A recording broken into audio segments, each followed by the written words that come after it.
first. The inlet outlet, their toes don't need to be pigeon-toed. No. It's just for AP. Yeah, because you're not looking at the femur, we're just looking at the pelvis. Okay, so now I'm going to show you the Clements-Nakayama. Brenda, I'm going to need your assistance. You're going to push this in next to you. Yeah, and it's going to be at an angle right there. Perfect. Now you're not.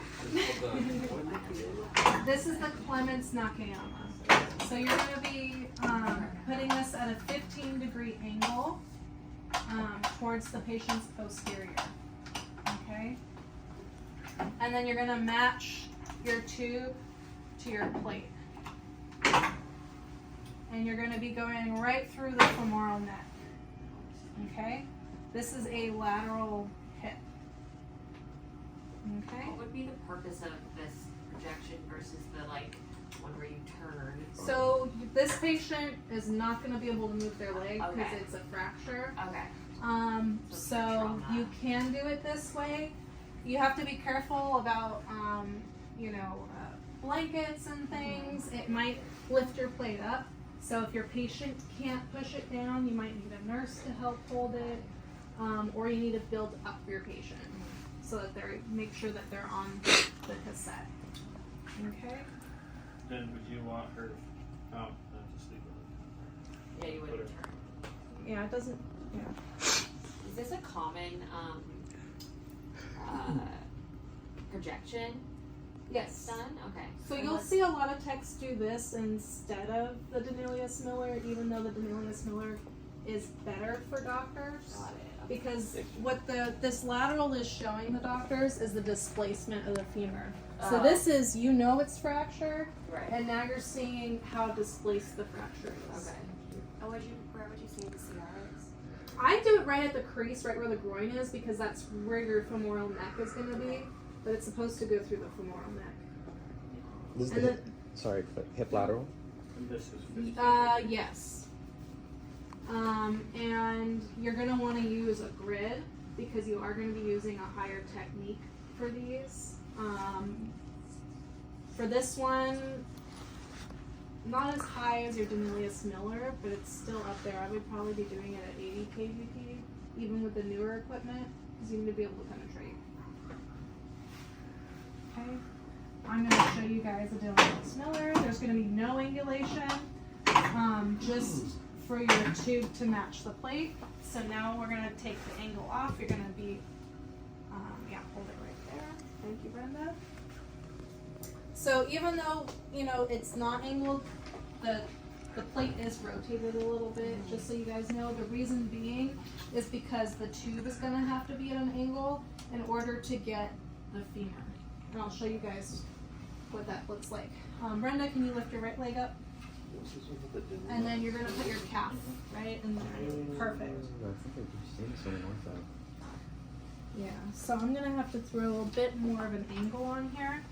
And what you're doing is you're going right where the crease is. This one, even with the newer equipment, you're going to be shooting around 90 kV. So it's a pretty hot technique for this. Is this the one they call a trash can? This is also called trash can, or it's also called the Johnson. Trash can? I've heard it as a Johnson. Yeah. Yeah, some people aren't familiar with it like that. It's kind of like X-ray slang. Yeah. Just because of, I guess you guys can figure it out. So It's 32.1. So 15. Okay, so we're just angling it whatever it's supposed to be. There's no direct angle. No direct angle, you just Okay. want it perpendicular to your plate. Okay. Okay. Yes. And it just depends on your patient. Brenda, can you bend your knee back a little bit more? So it is, and then drop your leg in there. Yeah, so it is better if you can bend your patient's leg a little bit more out of the way. You can see the other affected side better. And this one is the most ideal picture for you guys to see femur displacement when there's a fracture. I know a lot of techs prefer the Clements-Nakayama because it's faster, but this is doing better by your patient if you go this way. It just takes a little bit longer to set up. Okay. And you just put your CR just kind of. It's right at the groin or where that crease is. Yeah. and you're gonna get the femoral neck every time.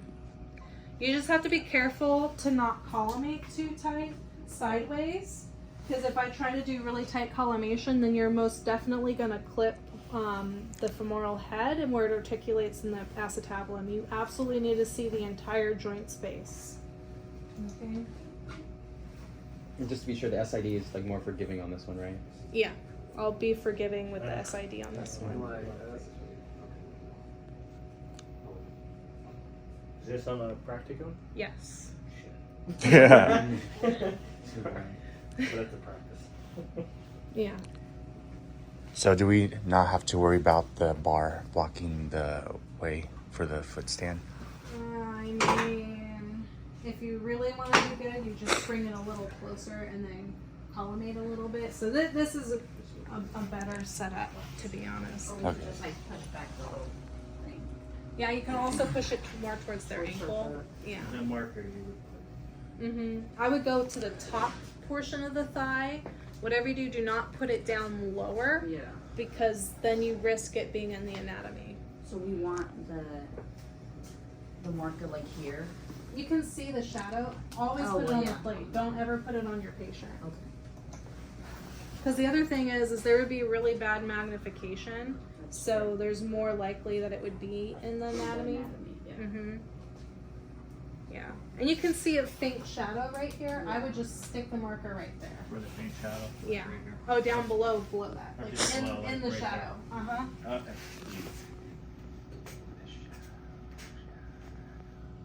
I would do it more towards the distal end.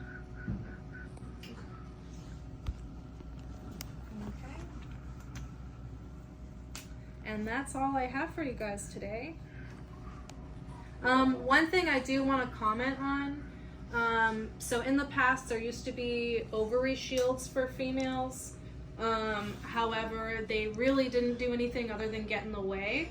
So there's zero shielding for females. And now today, with the knowledge that we have on radiation, it would be the Physics Society's recommendation to not shield for male pelvis either, for two reasons. Number one, if the AEC recognizes the shield it can't penetrate, it's going to overexpose your patient. Number two, there's going to be internal scatter, so there's really no point in having it shielded. So personally, I don't shield, but if you guys are at a clinical site where they are very particular and want to see shielding on everything, that's up to you to have that conversation with your employer.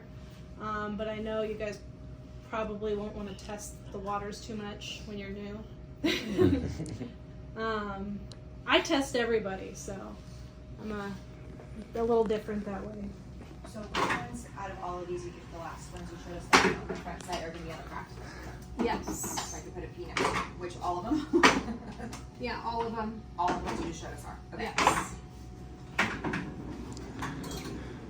Thank you, Brenda.